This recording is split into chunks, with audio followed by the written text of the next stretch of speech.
Okay. So the very first step of this, right? The very first step is to understand that we're all gonna die. Like, you're gonna die, I'm gonna die eventually. We all have a time. That's the very first step. Now, people tend to ask me how in absolutely crazy situations, how I'm always just calm, cool, and collected. And a lot of people don't have the experience that I have when it comes to traumatic events, dangerous situations, etc., etc. Right? So this is what helps me. This is the main tip right here that helps me. Imagine that you are, if you've never been in a leadership position, it's okay. Just imagine for a second that you're leading, we'll use me as an example, a group of sailors, right? And you have them under you. And they work with you, right? And you're in charge. I'm like, let's say that whatever the situation is, you're going to treat the situation like one of your sailors. It could be a relationship. It can be in business. It can be in relationships. It can be in business. It could be in family. It could be in whatever the fuck, right? Doesn't matter. I'll always say to myself, and it's gotten quicker as I've had to deal with it more. Just say this to yourself, and this applies to men and women. Temper, temper. They do not know what they do. It is your job to be patient with them and to lead them. Just repeat that to yourself or something along those lines. It doesn't have to be exact, but when you step into this framework of you're the teacher, right? Like even that person right there, they don't know how to drive. Like the person behind me in this Range Rover has no clue how to drive. So they just almost swerved. Like they tried to make a U-turn. They almost hit the curb. And then I came in the lane, but I swerved out because my mother always taught me that when you're making a U-turn, you always come out as far as you can. And they honked at me because they didn't have enough room because they weren't patient enough, right? Now, I could have handled that by driving right up next to them and cussing them out and honking back or just doing some completely irrational shit, right? I'm glad that just happened. It's a perfect example. But their ignorance of not knowing how to drive, the effect of that was them projecting that onto me.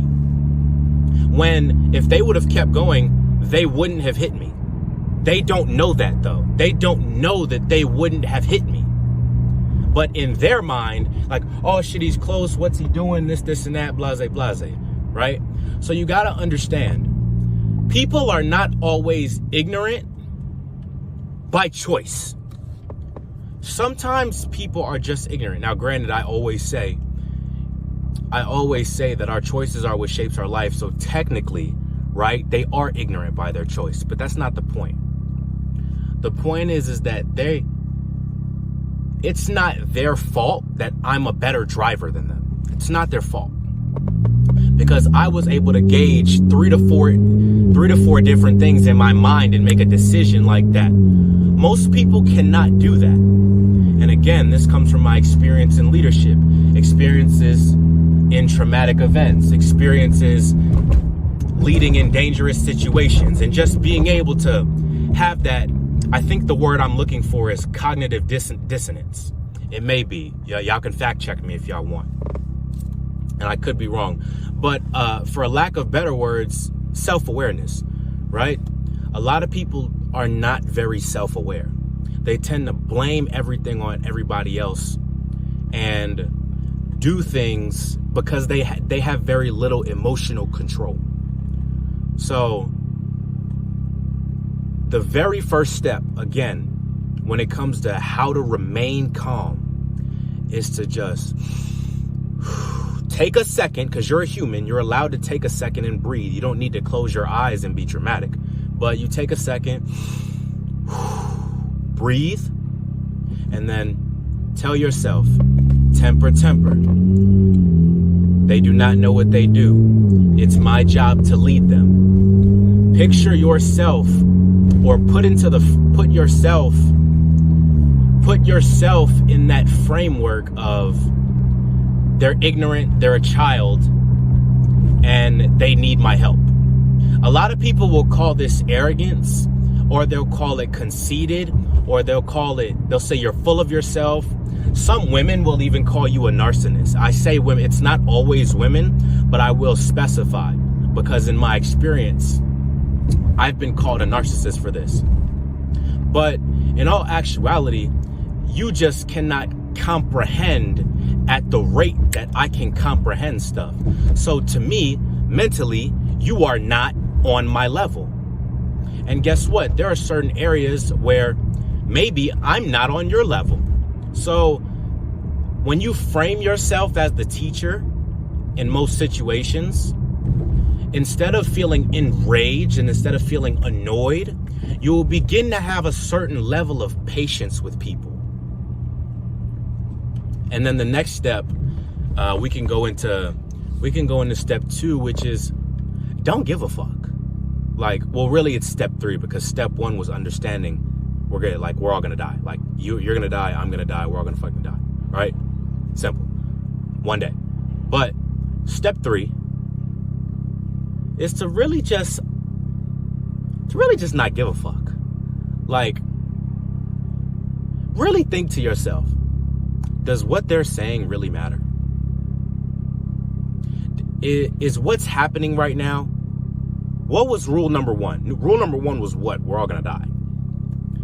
And another thing, we'll say number 4, that I like to think about is God's got me, you know? God's got me.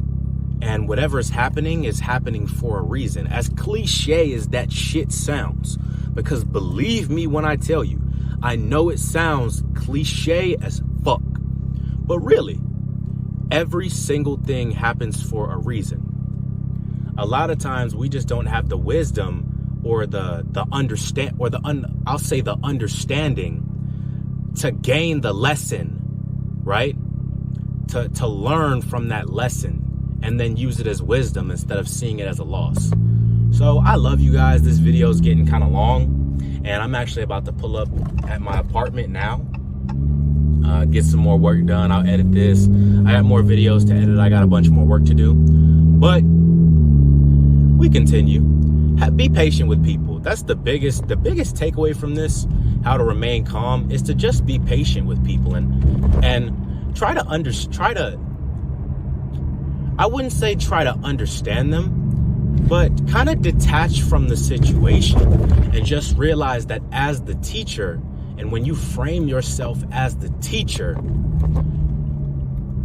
your life becomes a lot more calm, because you tend to look at people like children, kind of how God sees us as his children, because we are his children. I love you guys. Let's fucking win.